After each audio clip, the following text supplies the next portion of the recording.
ವೀಕ್ಷಕರೇ, ವಿದ್ಯಾ ವಿಶೇಷ ಚಾನಲ್ಗೆ ಸ್ವಾಗತ. 2025ರಲ್ಲಿ ನ್ಯಾಯ ಹಾಗೂ ಕರ್ಮದ ದೇವನಾದಂತಹ ಶನಿದೇವನು ಬರುತ್ತಿದ್ದಾನೆ. ಇದು ನಿಮಗೆಲ್ಲರಿಗೂ ಗೊತ್ತಿರುವುದು ಹಾಗೂ ಗಮನಕ್ಕೆ ಬಂದಿರುವಂತಹ ವಿಷಯ. ಆದರೆ ಈ ಸಾರಿ ದೊಡ್ಡ ಮಟ್ಟದಲ್ಲಿ ರಾಶಿ ಪರಿವರ್ತನೆ ಆಗಲಿದೆ. ಇದರಿಂದಾಗಿ ಜನರ ಪ್ರತಿಯೊಬ್ಬರ ಜೀವನದಲ್ಲಿ ಧ್ಯೇಯ ಅಥವಾ ಉದ್ದೇಶಗಳು ಬದಲಾಗಲಿವೆ. ಸಾತಿಯ ಚರಣಗಳೂ ಕೂಡ ಬದಲಾಗಲಿವೆ. ಪ್ರತಿಯೊಂದು ರಾಶಿಯ ಮೇಲೆ ಶನಿ ಪರಮಾತ್ಮನ ಪ್ರಭಾವ ಬೀಳಲಿದೆ. ಅದರಲ್ಲಿ ಕೆಲವೊಂದು ರಾಶಿಯವರಿಗೆ ಪರಿಶ್ರಮದ ಸಮಯ ಇರಲಿದೆ, ಇನ್ನು ಕೆಲವು ರಾಶಿಯವರಿಗೆ ತುಂಬಾ ಉತ್ತಮವಾಗಿರಲಿದೆ. ಧರ್ಮ, ನಿಷ್ಠೆ ಹಾಗೂ ಕರ್ಮದ ದೇವನಾದಂತಹ ಶನಿಯು 2025ರಲ್ಲಿ ಮೇಷರಾಶಿಯಿಂದ ಹಿಡಿದು ಮೀನ ರಾಶಿಯವರೆಗೂ ತನ್ನ ಪ್ರಭಾವವನ್ನ ಬೀರಲಿದ್ದಾನೆ. ಶನಿ ರಾಜನು ಪ್ರಸ್ತುತ 11ನೇ ರಾಶಿಯಾದಂತಹ ಕುಂಭರಾಶಿಯಲ್ಲಿ ಕುಳಿತಿದ್ದಾನೆ. ಮಾರ್ಚ್ 29ರ ನಂತರ ಶನಿದೇವನು ತನ್ನ ಸ್ಥಾನವನ್ನು ಬದಲಿಸಲಿದ್ದಾನೆ ಮತ್ತು ಮೀನರಾಶಿಯಲ್ಲಿ ಪ್ರವೇಶವನ್ನು ಪಡೆಯುವನು. ಇದರಿಂದಾಗಿ ಪ್ರತಿಯೊಂದು ರಾಶಿಯ ಮೇಲೆ ಶನಿಯ ದೃಷ್ಟಿ ಬೀಳಲಿದೆ. ಹಾಗಾದ್ರೆ ಸಿಂಹ ರಾಶಿಯವರ ಮೇಲೆ ಶನಿಯ ಪ್ರಭಾವ ಹೇಗಿರಲಿದೆ ಎಂದು ನಾವು ನೋಡುವುದಾದ್ರೆ, ನೀವು ಯೋಚನೆ ಮಾಡಿ, ಸಿಂಹದ ಕಾಲಿಗೆ ಮುಳ್ಳು ಚುಚ್ಚಿದ್ರೆ ಅದು ಓಡುವುದನ್ನು ನಿಲ್ಲಿಸ್ತದೆ ಇಲ್ಲ ತಾನೆ? ಹಾಗೆಯೇ ನಿಮ್ಮ ಜೀವನದಲ್ಲಿ ಆಗುವುದು ಅಂದರೆ ನಿಮ್ಮ ದಾರಿಯಲ್ಲಿ ಸ್ವಲ್ಪ ಅಡೆತಡೆಗಳು ಬರಲಿವೆ. ಆದರೆ ನಿಮ್ಮ ರಾಶಿಯವರ ಒಂದು ಗತ್ತು ಗರ್ಜನೆ ಎಂದಿಗೂ ನಿಲ್ಲುವುದಿಲ್ಲ. ಸಿಂಹ ರಾಶಿಯವರಿಗೆ ಹುಟ್ಟಿದಾಗಿನಿಂದಲೂ ನೇತೃತ್ವ, ಲೀಡರ್ಶಿಪ್ ಕ್ವಾಲಿಟಿ ಅವರಿಗೆ ಬಂದಿರುತ್ತದೆ. ಇಲ್ಲಿ ಶನಿಯ ಆಗಮನ 8ನೇ ಮನೆಯಲ್ಲಿ ಆಗುವುದರಿಂದ ಇದು ಸ್ವಲ್ಪ ಕಷ್ಟದ ಸಮಯವನ್ನ ಸೂಚಿಸುತ್ತದೆ. ಇನ್ನು ನಿಮಗೆ ಶನಿಯ ದಯ್ಯ ಶುರುವಾಗಲಿದೆ. ಅಂದರೆ ಸಂಕ್ರಮಣದ ನಂತರ ಶನಿಯು 4ನೇ ಅಥವಾ 8ನೇ ಮನೆಗೆ ಪ್ರವೇಶಿಸಿದರೆ ಆ ಸಮಯವನ್ನ ದಯ್ಯ ಅಥವಾ ಕಷ್ಟದ ಸಮಯ ಎಂದು ಹೇಳಲಾಗುವುದು. ಇದು ಸಾತಿಯ ಹಾಗೆಯೇ ಇರುವುದು. ಆದರೆ 7 ವರ್ಷಗಳ ಕಾಲ ಇರುವುದಿಲ್ಲ. ದಯ್ಯ ಶುರುವಾದರೆ 2.5 ವರ್ಷಗಳ ಕಾಲ ಇರುವುದು. ಅಲ್ಲದೆ ಮೆಂಟಲ್ ಸ್ಟ್ರೆಸ್, ಹೆಲ್ತ್ ಪ್ರಾಬ್ಲಮ್ಸ್, ಹಣಕಾಸಿನ ಮುಗ್ಗಟ್ಟನ್ನ ನೀವು ನೋಡಬಹುದಾಗುತ್ತದೆ. ಯೋಚನೆ ಮಾಡಿ, ಕಾಡಿನ ರಾಜ ಸಿಂಹನ ಕಾಲಿಗೆ ಮುಳ್ಳು ಚುಚ್ಚಿದಾಗ ಅದಕ್ಕೆ ಓಡಲಾಗುವುದಿಲ್ಲ, ನಡೆದಾಡಲು ಆಗುವುದಿಲ್ಲ, ಕಷ್ಟಪಡಬೇಕಾಗುತ್ತದೆ.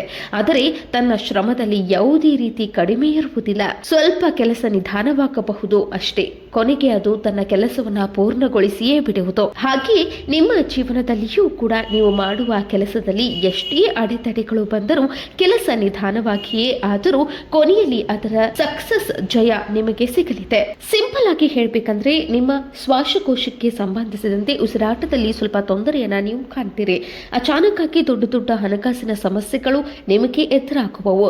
ಇವೆಲ್ಲವೂ ನಿಮ್ಮನ್ನ ಚಿಂತಿತರನ್ನಾಗಿಸುತ್ತವೆ. ಅಲ್ಲದೆ ಮೈಂಡ್ ಡೈವರ್ಟ್ ಕೂಡ ಆಗುವುದು. ನೀವು ಯಾವುದಾದ್ರೂ ಒಂದು ಕೆಲಸವನ್ನ ಫೋಕಸ್ ಕೊಟ್ಟು ಮಾಡಬೇಕು ಎಂದು ಅನ್ಕೊಳ್ತೀರಿ. ಆದ್ರೆ ಎಲ್ಲೋ ಒಂದ್ ಕಡೆ ಡೈವರ್ಟ್ ಆಗಿ ಕೆಲಸ ಸ್ಲೋ ಆಗಬಹುದು. ನೀವು ಕೂಡ ಅನ್ಕೊಳ್ತೀರಿ, ಯಾಕೆ ನಾನು ಮಾಡುವಂತಹ ಕೆಲಸದಲ್ಲಿ ಇಷ್ಟು ನಿಧಾನಗತಿ ಆಗ್ತಾ ಇದೆ ಎಂದು. ನಿಮ್ಮ ವಿಶ್ವಾಸದಲ್ಲಿಯೂ ಕೂಡ ಭಯ ಶುರುವಾಗುವುದು. ಆದರೆ ನೀವು ಎದೆಗುಂದದೆ ನಿಮ್ಮ ಕೆಲಸವನ್ನ ಸಫಲಗೊಳಿಸಿಕೊಳ್ತೀರಿ. ಇನ್ನು ಶನಿಯ ಈ ಗೋಚಾರ ಫಲ ನಿಮ್ಮ ಆತ್ಮವಿಶ್ವಾಸದ ಮೇಲೆ, ನಂಬಿಕೆಯ ಮೇಲೆ ಪ್ರಭಾವ ಬೀರುವುದು. ನಿಮ್ಮನ್ನ ಒಂದಲ್ಲ ಎರಡಲ್ಲ ಬೇರೆ ಬೇರೆ ತರಹದ ಕೆಲಸಗಳಲ್ಲಿ ಡೈವರ್ಟ್ ಮಾಡುತ್ತದೆ. ಡಿಸ್ಟ್ರಾಕ್ಷನ್ಗೆ ನೀವು ಒಳಗಾಗುತ್ತೀರಿ. ನಿಮ್ಮ ಶ್ರದ್ಧೆಯಲ್ಲಿ ಭಂಗವನ್ನುಂಟು ಮಾಡುವುದು. ಆದರೆ ಇದೆಲ್ಲವನ್ನ ನೀವು ಮುಂಚೆಯೇ ಗಮನದಲ್ಲಿಟ್ಟುಕೊಂಡು ಅರ್ಥ ಮಾಡಿಕೊಂಡು ನೀವು ಮುನ್ನಡೆಯಬೇಕು. ನಾವು ಈ ವಿಷಯವನ್ನ ನಿಮಗೆ ಮುಂಚೆ ಹೇಳುತ್ತಿರುವ ಕಾರಣವೇನೆಂದರೆ, ನೀವು ನಿಮ್ಮನ್ನ ಗಟ್ಟಿಗೊಳಿಸಿಕೊಳ್ಬೇಕು. ಯಾರು ಇಂತಹ ಸಮಯದಲ್ಲಿ ತಮ್ಮನ್ನ ತಾವು ಬಿಟ್ಟುಕೊಡದೆ ಬಂದಂತಹ ಪ್ರತಿಯೊಂದು ಸಮಸ್ಯೆಗಳನ್ನ ಎದುರಿಸುತ್ತಾರೋ ಅವರಿಗೆ ಶನಿಯ ಸಂಪೂರ್ಣ ಕೃಪೆ ಸಿಗುತ್ತದೆ. ಇನ್ನು ಈ ಸಮಯದಲ್ಲಿ ನಿಮ್ಮ ಲೋನ್ ಆಗಿರುವುದು, ಸಾಲಗಳಾಗಿರಬಹುದು, ಅವೆಲ್ಲವನ್ನ ತೀರಿಸಲು ಒಳ್ಳೆಯ ಸಮಯವಾಗಿರಲಿದೆ. ನೀವು ಕೊಟ್ಟಂತಹ ಸಾಲಗಳು ಮರಳಿ ಬರುತ್ತವೆ. ಆದರೆ ಹೊಸದಾಗಿ ನೀವು ಯಾರಿಗಾದರೂ ಸಾಲವನ್ನ ಕೊಟ್ಟರೆ ಅದರಲ್ಲಿ ನೀವು ಸಿಕ್ಕಾಕಿಕೊಳ್ಳುವಂತಹ ಸಂದರ್ಭ ಏರ್ಪಡಲಿದೆ. ಹುಷಾರಾಗಿರಿ.